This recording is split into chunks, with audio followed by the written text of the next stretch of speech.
अकोल्यात मनसेच्या कार्यकर्त्यांचा हृदयविकाराच्या झटक्याने मृत्यू। अमोल मिटकरींच्या गाडीवरील हल्ल्यावेळीची घटना।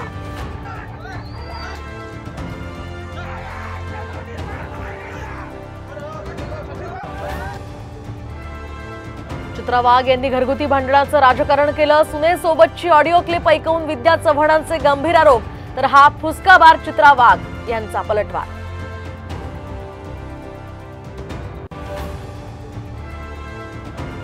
उरणच्या यशस्वी शिंदे हत्या प्रकरणाचा खटला फास्ट ट्रॅक कोर्टात चालणार। ज्येष्ठ वकील उज्ज्वल निकम मांडणार बाजू। मुख्यमंत्री शिंदेंचा मोठा निर्णय।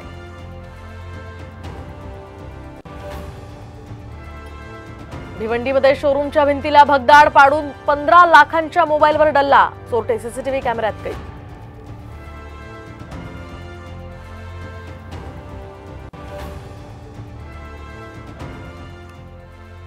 हो, वर्षाला पूर येणार, वर्षाला तुम्ही आम्हाला मदत करणार, वर्षाला तुमची आम्ही मदत घेणार, मग वर्षाला तुम्ही आम्हाला लाचार करणार काय?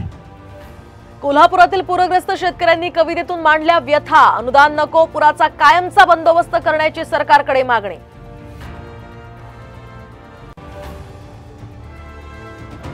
आणि पॅरिस ऑलिम्पिकमध्ये भारताला आणखी एक पदक। मनू भाकर आणि सरबजोत सिंगनं 10 मीटर एअर पिस्टलमध्ये पटकावलं कांस्य पदक।